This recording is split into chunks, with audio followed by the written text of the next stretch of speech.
Hey guys, I'm so glad you're here. Good morning, everybody.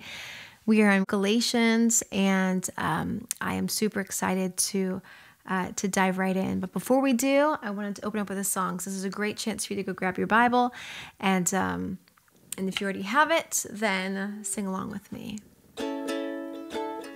Thank you for your grace. Yeah. Thank you for your plans for me. Thank you for the change, yeah. It's happening deep inside of me. For I'm so grateful beyond words could say. So here I am to thank you today. Thank you for your grace. Ooh, thank you for your plans for me. Thank you for your touch, ooh, and all that you've prepared for me, yeah. For I'm so grateful beyond words could say, yeah. Thank you, Lord. So here I am to thank you today. Thank you, Lord, for your goodness and your grace. Thank you for your plans for us. Thank you for your plan for us this morning, God, and that you would just speak to us and give us revelation of your truth and your word, that it would move in our hearts and make us more like you. We give you all the praise and the glory. In Jesus' name, amen. So let's dive in to the scriptures. So we go back to Galatians, and we are now in verse, where are we here? That he hasn't received it of man, but was taught it by the revelation of Jesus Christ. And so for you have heard, this is awesome.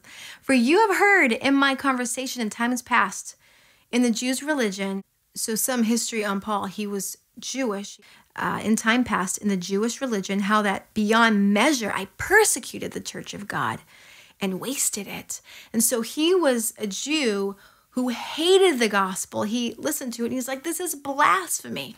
This is not of God. And he despised it and watched many Christians give their lives for Jesus. And then he goes on in verse 14, he says, and he profited in the Jewish religion above many of my equals in his own nation, he says, being more exceedingly zealous of the traditions of my fathers. And so as I read this, I see three things that stand out really specifically. The profiting, and sometimes profit isn't just money. It could be success. It could be a lot of things, but the profiting. And then we see he was zealous. He had passion, zealous. He had passion. And then the third thing he really had was the traditions of his fathers. So as I read through this scripture earlier today, I noticed that those three things are something that is so easily alluring in the world. And this is usually a very good thing. But just because it's a good thing doesn't mean it's the right thing. We have to be aware that just because something's profitable, just because something is exciting and awesome and a lot of people are doing it, and just because people have been doing it for a long time, doesn't necessarily make it right.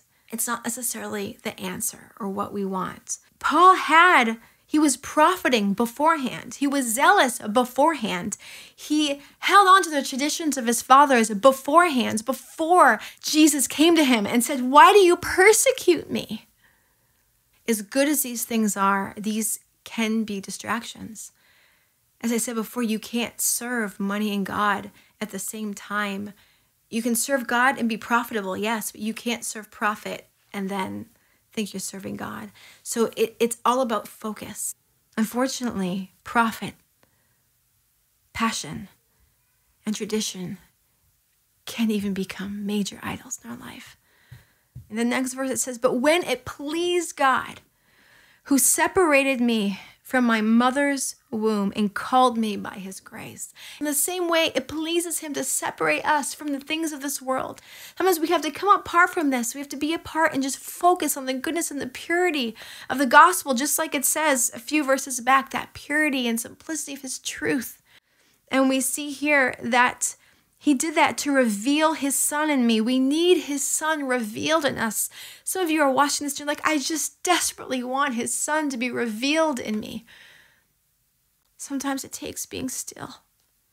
Sometimes it takes the things of this world being shut out, coming away.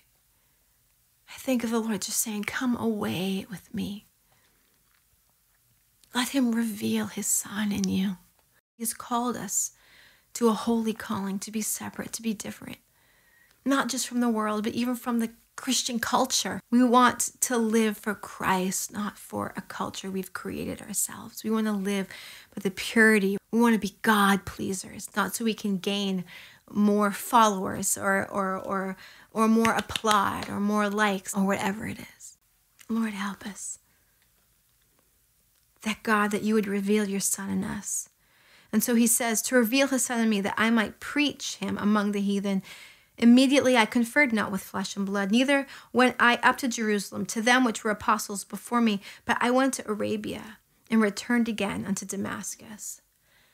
So after he has this crazy revelation and the Lord just really ministered to him, what did he do? He didn't just run after everyone else quite yet. He went back to that place. He went to Damascus. And I don't know if you realize this, but he was on the way to Damascus when he first met the Lord, when God appeared to him, or should I say Jesus revealed himself to him, and he was changed forever. And sometimes we need to go back to the place where we remember the Lord spoke to us for the first time, where we remember the simplicity, the purity of that seed that was planted in us when we listened and we believed and we received it with joy. Oh, return unto us the joy of our salvation, Lord. The amazing thing is that when he returns unto us the joy of our salvation, that it is then from that we receive that passion again. And it's then from that that we do profit. We are prosperous. And it's out of that we learn to walk in obedience, because he does the work for us, because we walk out in obedience, because he already ordained these things that we walk in them. We don't have to manufacture anything. You know what? We have done a good job of manufacturing a lot, but we cannot manufacture the work of God. Because even though sometimes things might feel like the work because it's passionate or prosperous, you see the fruit. You see what it produces. So Lord, may you bring us back to the joy of our salvation. That you would revive the passion. That we wouldn't have to manufacture it. That you would provide the prosperity, God, that we wouldn't have to manufacture it. Lord, that you would provide your goodness, God, and your strength. That we wouldn't have to pretend. That we would truly know it from the inside. God, that you would bring us back to life. Back to the simplicity of your word, of your truth, of your gospel. God, we trust you. That you know best. We trust you that you are doing a work in us. We trust you that you're reviving us. God, thank you, Lord. Thank you for your grace. Thank you for your plans for us. Thank you for your touch. Thank you for all that you have prepared for us, Lord. In Jesus' name, amen. So God bless you today. I pray you would go in peace and grace. And I will see you next Wednesday, same time, same place.